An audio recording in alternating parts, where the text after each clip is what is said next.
to me. Descarado won the Caulfield Cup again. American Trevor. Hello and welcome to your daily bite of the Victorian Spring Racing Carnival. This time from Breakfast with the Stars at Flemington. Although today it was more of a case of breakfast with a politician.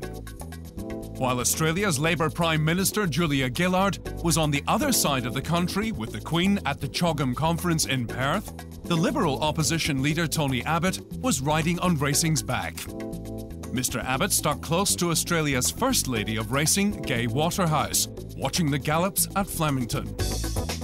Waterhouse was there to see her Melbourne Cup mare Older Than Time and her Victorian Derby colt Niagara work in preparation for Saturday's Derby meeting. But Mr. Abbott was more intent on working the polls. Look, the thing about racing is that the big events come around with a certain regularity and predictability.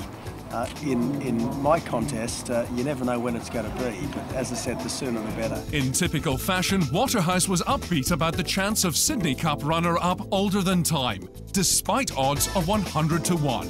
And she even added some free advice for the opposition leader. I think she's a real two-miler, right down to her knickers. I'll tell you right now, you looked at what she did in the Sydney Cup, and the jockey didn't think she had any chance at all, and she was only just beaten, and that was the first time over 2 miles. Then she ran the other day in a very strong form race, the Tats Cup. You only have to look at the horse last year that ran in it and won it. What was it? My Lucky Day. And look how well he ran in the Cup. She'll do exactly the same thing. So you should have me on side. Look how positive I am. You're fantastic. You're fantastic. Honestly and truly, you. This is what you need, Tony. You need some real positive stuff, the Liberals. And Waterhouse then got stuck into racing politics, with the industry issue of the moment centring on the lack of local stayers and the likely dominance of the international horses in this year's Cup. Well, there are no staying races. All they do is keep pulling them back in distance. They must be mad, the clubs and the authorities. They keep taking them from 3,200 metres back to 2,400 metres. People love staying races. You know, I'm over in England at present. My man's over there buying stayers. Chris Waller's the same. The Freedmans are the same. You know, look at Lloyd Williams. People love them. People love to watch them and to bet on them. You get a little bit more for your money. You can see them go around a few times. With a staggering 19 of the first 21 horses in the market for the Melbourne Cup being either trained internationally or at least starting their careers overseas, Sydney trainer Chris Waller weighed into the debate with his concerns about his Group 1 winner, the Verminator, getting a start in the Cup. The horse has won 7 races in the last 12 months. All of them have been in the city, plus a listed and a Group 1 win, and yet we're still struggling to get in the field. So why do people buy horses overseas? Because they qualify for the race. So a little bit sad from an Australian perspective, but I still think he's a great chance of getting the race. Normally a few would fall by the wayside. Waller himself has been a leader in bringing horses out from England, so his solution is unbiased. I think make it a little bit harder for the European horses to qualify.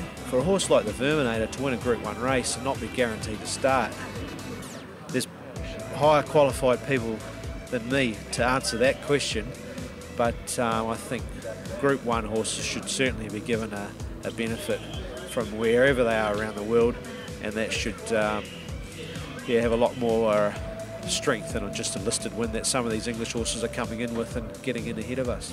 With so many of the top Cup chances down at Werribee this year, the Breakfast with the Stars gallops were quieter than usual.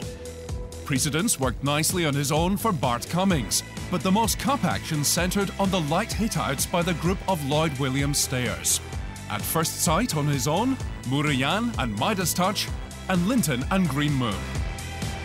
At First Sight, pacemaker and runner-up to Workforce in the 2010 Epsom Derby, has overcome a virus and will have his first run in more than a month in tomorrow's Jayco Bendigo Cup, for which he is favourite.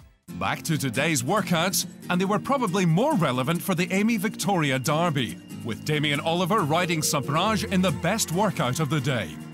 Sabrage beat Sangster in the Norman Robinson Stakes at Caulfield last start, and he had the edge over the same colt again. Yeah, I was really pleased this morning. He worked well and he's come on nicely since his Norman Robinson win, and expecting to run a bold race in the Derby. That's all for today, but join us again next time for another bite of racing as Cup Week in Melbourne draws ever closer.